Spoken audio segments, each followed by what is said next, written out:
Hey, what's up guys? This is Astranox. I got the patch notes here for the 17th of December. Let me talk about Mort, Mortalix.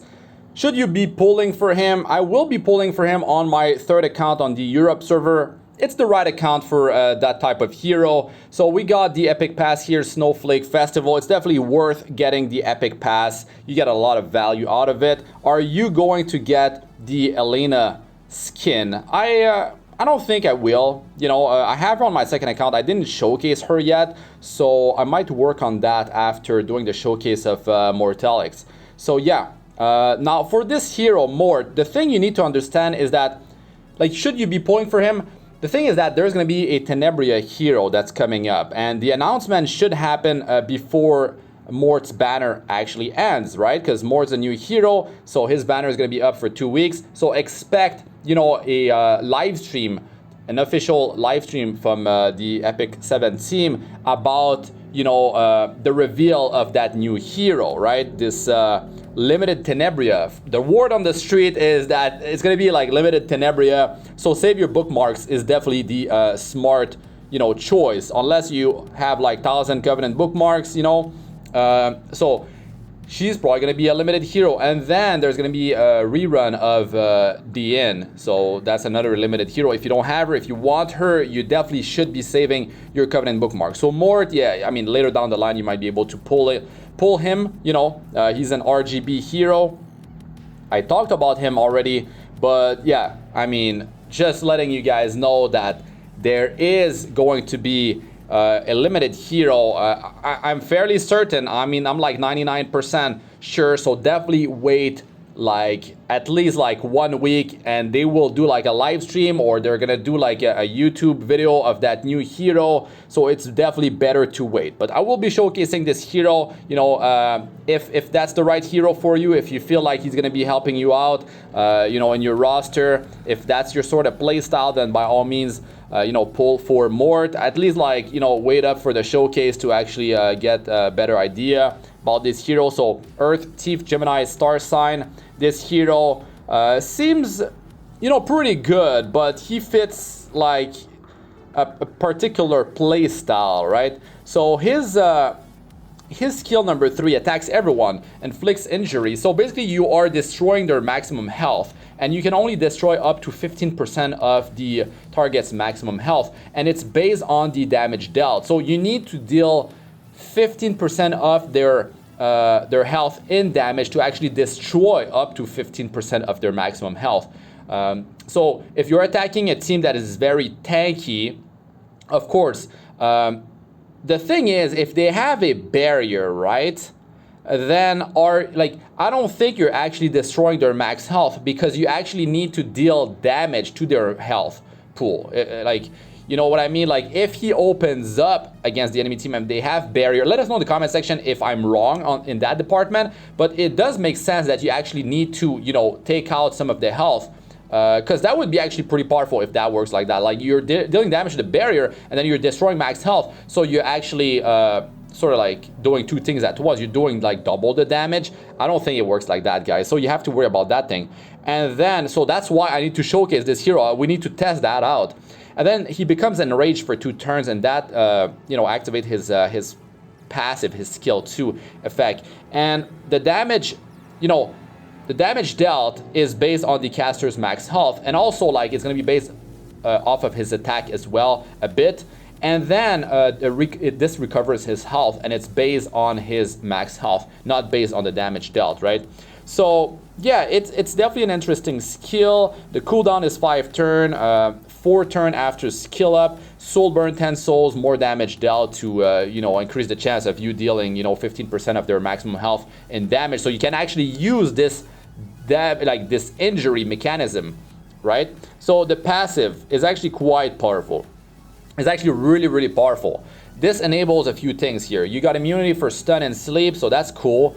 And then if he lands a critical hit using a basic skill. So if you have him on a counter set, if you have him on Elbrus Ritual Sword, he will use his basic skill if he triggers that, any of them, you know, the counter or the Elbrus. And then there's a, with the skill ups, right, this an additional 10%. So 40% chance to activate Sacred Blessing. what this do is that it will, well, it can only activate once every 2 turns, right? So Sacred Blessing, you get critical hit resistance for all your team. So that is a 50%, 50% less chance for the enemy team to land a critical hit against your team. So what happens is that you could, let's say they're doing a cleave against you. Their first cleaver goes, and then it triggers, his counter attack, and then you get lucky. That's only a 40% chance, though. It's not a 100% chance. You get Sacred Blessing for your whole team. Now, maybe the second cleaver is not able to land, critical hits against some heroes or your whole team. And it is a survivability increase for your whole team. It is RNG based. It is random. So you have to keep that in mind.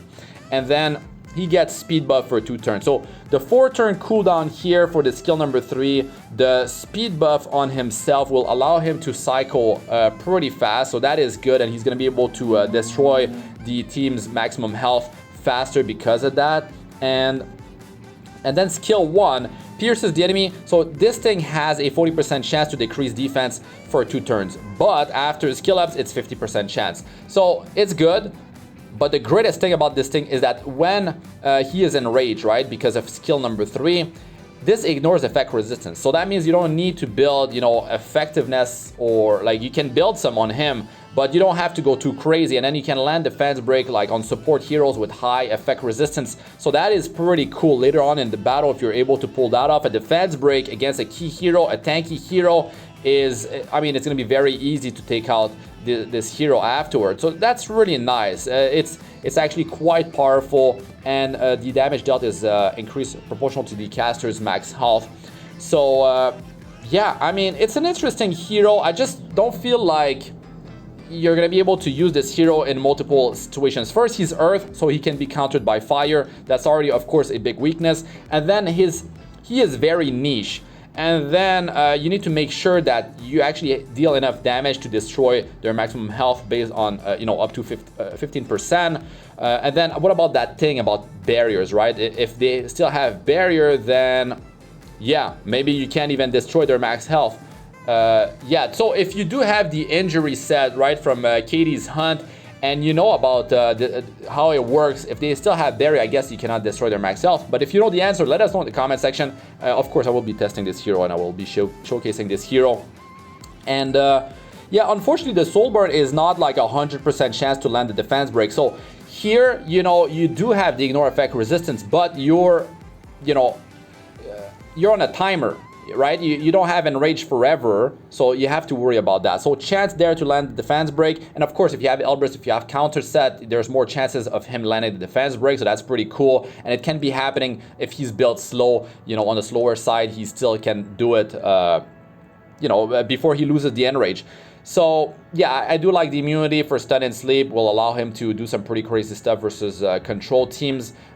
This is random as well, so yes, I mean, World Arena battles are faster now with how the frenzy mechanism works now. It's definitely speeds things up. So do we really need an injury mechanism on a hero like this with a very specific kit? I mean, something is different about this hero because he can definitely, put some sticks in your wheels.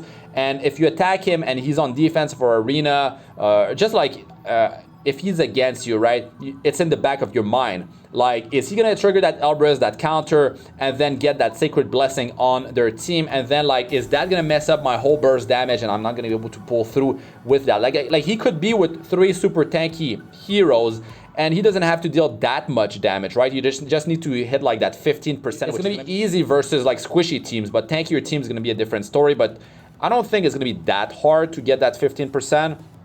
So yeah, especially with the soul burn, which is only 10 souls. Definitely an interesting hero. Definitely can't wait to try him out. And yeah, I'll give you guys my thoughts. I'll review this hero as I use him. And then there's this artifact, right? Ancient Dragon's Legacy. It's 15% crit chance on himself. I believe with the Awakening plus the artifact, he already has like what is it like? It's a lot of crit chance that he has. It's like 43% crit chance, and then he has crit chance for himself on the memory imprint, so he's above 50% crit chance at triple S, and he doesn't need much on his gear. So that's pretty solid right there. And then After the caster uses a non-attack skill, 100% chance to increase the critical hit damage for 2 turns. So that's a way to increase, you know, his damage. 50% crit damage increase. It's not bad, but yeah, you have to use a non-attack skill. So that means like I wouldn't be pulling until I get the artifact. Just get it from the powder shop if you really want it. And then like another chance here. You need to max this thing to get 100% chance. So you have to worry about that as well. Yeah, it's good value and. For the crit chance, but the crit damage, I guess that's an extra thing, and you could be using this artifact, I guess, later on a different hero. So yeah, side story, the rise of the great Mortelix. So of course, you know, get your catalyst here, get your MolaGora, all that good stuff, and you know, there's the RTA season that's gonna start in 1 week, next week, so that's pretty nice. Right now we are in the preseason, and there's the Elena banner. I mean, I'm gonna be trying to showcase this hero. I mean, she's pretty good, you know, to counter cleave. She can definitely be really annoying. So definitely a hero you have to be careful about. And she can cut, you know, Faithless Lidica. She can counter her if you don't have enough speed on your challenger Domino, let's say. She can be paired with General Purgus to be really annoying versus a cleave. Like, it's, yeah, pushing her even further. So you have to use like Ceres to counter her, and maybe it gets, you know, the restrict debuff gets countered. You know, I mean, it doesn't get applied, it gets resisted. So yeah, things you have to worry about. Elena is actually quite powerful, but she's not limited. There's a limited hero coming, guys, so you definitely should be saving your Covenant bookmarks. And we're gonna get our answer, you know, like halfway through his banner, or like in 6 days, basically, after his banner is up. There's gonna be the live stream. You know, I'm gonna cover that stuff, and I'll give you guys my thought about this new hero. Maybe she's a waifu, but she, you know, she's not that good. But still, Mortelix is not limited, and they might be surprising us during the holidays. So you definitely should be saving your Covenant bookmarks and be cautious. Yeah, it's better be safe. You know, save gold, save sky stones for secret shop refreshes as well. That's a great way to get Covenant bookmarks. You can check my how to farm Covenant bookmarks video if you are struggling in that department. So the conclusion is you should definitely be saving your Covenant bookmarks and wait for my showcase, and wait,